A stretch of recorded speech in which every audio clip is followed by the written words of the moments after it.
สบายดีพี่น้องสบายดีFCทุกคนเด้อมาพบกันคือเก่าพี่น้องกับบรรยากาศตอนเที่ยงเนาะมื้อนี้กะตอนเที่ยงอีกแล้วพี่น้องสิมาเห็ดกินไว้กินแรงพี่น้องเอ้ยเห็ดกินอย่างสิหนึ่งเห็ดพี่น้อง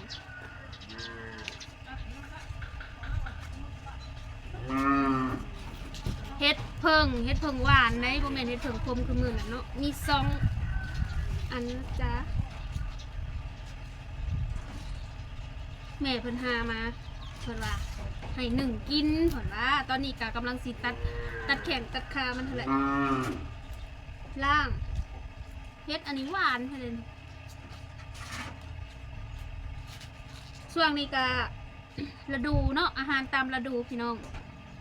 อาหารตามฤดูบางคนก็ได้หลายเฮ็ดปวกเฮ็ดพิซังเพิ่นได้ส่วนเฮาเองก็ไปหาเฮ็ดมื้อเดียวแม่เพิ่นบอกว่าไปเอาในแคมป์นาเฮ็ดปวกทมิตกับว่าสิถ่ายคลิปแหละพี่น้องว่าสิถ่ายคลิปเก็บเห็ดปวกพัดว่าย่านอันตอนแรกอะไปเจาะเบิ่งเห็น2 ดอกก็เลยว่าโอ้ยเห็ดหน่อย1บ่ถ่ายดอกกลับไปผู้เดียวแล้วก็บ่มีค่าตั้งกล้องแน่ย่านคนมาญาติแน่ก็เลยบ่ได้ถ่ายบัดไปมื้อเช้าพัดว่าได้พอแกงมื้อนั้นน่ะมีแต่ดอกใหญ่ๆอดเสียดายอยู่บ่ได้ถ่ายคลิปคันสิเอิ้นเช้ามาซ่ามาถ่ายให้ก็เพิ่นค่าเวียกเพิ่นตื่นมาเพิ่นก็ค่าเวียกเพิ่นตัวนี้คือสิตัดตีนมันช่วงนี้ก็สิกินแต่เฮ็ดเด้อพี่น้องเฮ็ดออกก็กินแต่เฮ็ดยำหน่อไม้ก็กินหน่อไม้ยำอันฤดูฝนก็ได้กินปลาก็สิบ่หลายปานใดดอกปลาก็เฮ็ดคมกับบ่ลายนี่ได้เฮ็ดปวกก็น่าจะเบิดแล้วแหละเพราะว่าเห็นเขาเจ้าได้ดอกบานเลยอีแม่ก็เห็นหลายอยู่บ่อนเพิ่นไปเอาค่ะมันยังบ่ทันได้วิดดินไปเอาเพิ่นว่าลายหมู่อยู่แต่ก็มันบ่วิดดินมันดอกมันน้อยมันก็คือบ่ลายปัดไปมือใหม่เพิ่นว่าเขาเอาแตกแตนเบิดบ่มีอันนี้คือสิล่าง1พี่น้องเอ้ย1ใบแล้วเราอยากกิน1แล้วหามาให้แล้วส่วนเอาเองนะบอกกับบ่ได้ไปดอกเฮือนหาบ่มานนะบ่มานแล้วก็บ่ไปก้าก็ออกแล้วพี่น้องเอ้ยหวานมือใดจักได้จักมือแล้วแนมลงไปเคี่ยวงัวกระเล็มอยู่ต้อ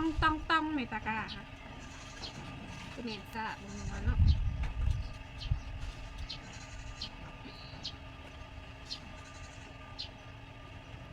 บ่ได้ถ่ายคลิปแต่ดนค่ะตั้งกล้องหายเลย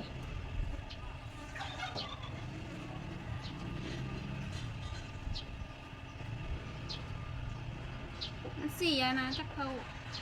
บ่ลืมบ่นไว้หรือมันเสียเขาก็จะอันนี้ก็บ่มีสาขาตั้งกล้องนี่มีแต่สิตัดดินออกแล้วก็ล่างแล้วก็ปะไว้พี่น้องเพราะว่าตอนนี้5 ก็บ่ายโมงเนาะ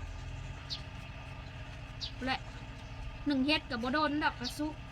ไว้กินแรงเพื่อหอดยามแรงกับข้าวน้ำเพอ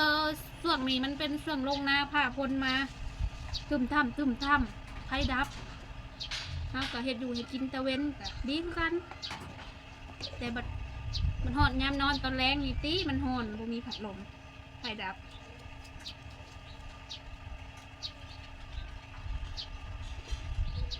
อีกบ่โดนก็ได้ออกข่าวก้าแหละพี่น้องเอ้ยไม่อยู่บ้านดอก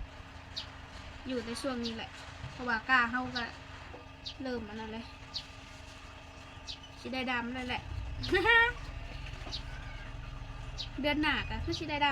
ำอาจจะบ่ถึงเดือนมั้งก็มันยาวก็มีพลแล้วก็ดำเลย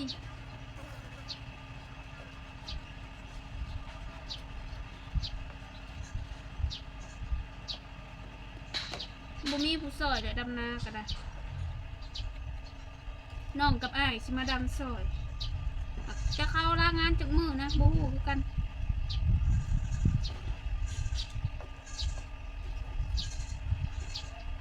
บ รถไทยก็จักสิรอดหรือบ่ปีนี้ถ้าเป็นคือปีกายนี่กาเป็นคือปีกายนี่ก็ได้ไปหายืมรถเขาอีกแล้ว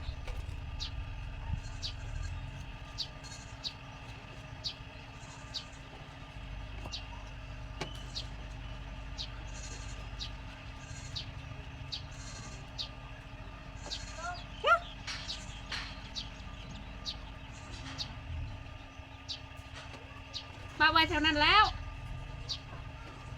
ปาไว้ในมือแล้ว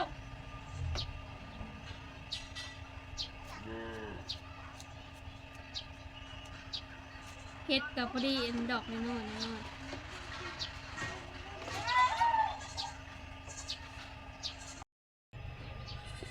ล้างแล้วพี่น้องหลังจากขูดอีกอย่างแล้วเราก็ล้างตัวนี้เป็นน้ำที่สี่เนาะตอนล้างก็บ่ได้ถ่ายให้เบิ่งเนาะบ่มีค่ากล้องดอกอ้วๆเลยพี่น้องเนื้อเหงามันนี่หวานแท้ๆมีอยู่เฮ็ดละโงกดอกหนึ่งในไซส์เลยนี่เด้เฮ็ดละโงกเฮ็ดละโงกกาจ้อย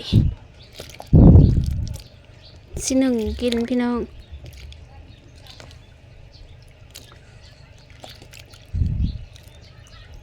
ใส่หวดเลยค่ะพอหนึ่งไปมันสุกมันโยบมันกะสิได้อยู่ประมาณถ้วยหนึ่งพี่น้องตอนนี้ก็น่าจะได้หลายเติบเนาะเพราะว่าเพิ่นฮุบเพิ่นเหี่ยวแล้วก็สิได้บ่หลายปานใดแต่ก็กินอิ่มพอกินอิ่ม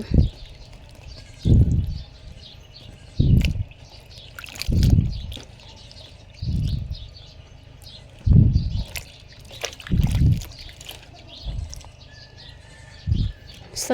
ลาวเลยเพราะว่าดินมันเฮาน้ำดินเฮาถอกทิ่มลายน้ำเลยพี่น้อง2 น้ำ 3 น้ำเลยนี่คือน้ำสุดท้ายเห็ดขมนี่ก็งาม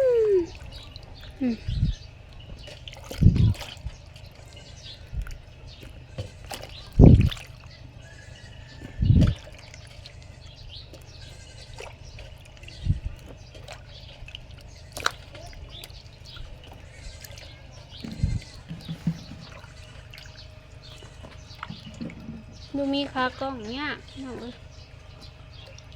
มื่อน่ะก็เอิ้นซามาซาเวิร์กมาจับให้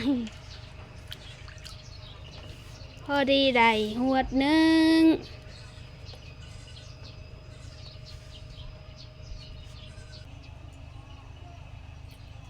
ตอนนี้กามาดังไพ่หนึ่งแล้วพี่น้องก็มีแต่สีรอผลซุกกะบางเทื่อก็เฮาก็สิได้หนึ่งข้าวต่อเลยหรือว่าในใดอาหารแรงของเฮาสำหรับมื้อนี้ก็มีแค่1 เฮ็ดจ้ะมีแต่1 เฮ็ดนี่แหละพี่น้อง1 เฮ็ดจำแจ่วเนาะถ้าขยันกะจำแจ่วกะปิหรือว่าจำแจ่วมะนาวแจ่วส้มถ้าหันขี้ข้านก็จำแจ่วปลาแดกคือเก่านั่นแหละเอาจำแจ่วปลาแดกเนี่ยแนวมันง่ายนะพี่น้องกะสำหรับคลิปนี้กับมียังหลายเด้อพี่น้องพามาแต่งกินไว้กินแรงเนาะ1 เฮ็ดน้ำผึ้งเฮ็ดผสมนั่นแหละเฮ็ดพวกก็มีอยู่4-5 ดอกแล้วก็เฮ็ดผึ้งหวานผึ้งคมเฮ็ดละโงกดอก1เนาะกะช่วงนี้มันก็ยังบ่ทันออกลายดอกพี่น้องน่าจะประมาณฝนตกอีกจักหน่อยพูดแหละมันจังสิออกลายกว่านี้เนาะช่วงนี้กะเฮ็ดปวกก็น่าจะยังห่วงเลยแหละเพราะว่ามันเริ่มบานเลยน่าจะช่วงเฮาสิลงดำนาอีกพูดแหละมันจังสิมาอีกกะสำหรับคลิปนี้ก็ฝากกดไลค์กดแชร์ฝากเป็นกำลังใจให้หน่อยเด้อพี่น้องฝากเบิ่งโฆษณาให้หน่อยเด้อขอบใจพ่อแม่พี่น้อง FC หมดทุกคนเด้อที่ยังเข้ามารับชมและติดตามชาวลงบ้านนาเนาะกะขอบใจหลายๆสำหรับคลิปนี้ก็ไปแล้วเด้อพี่น้อง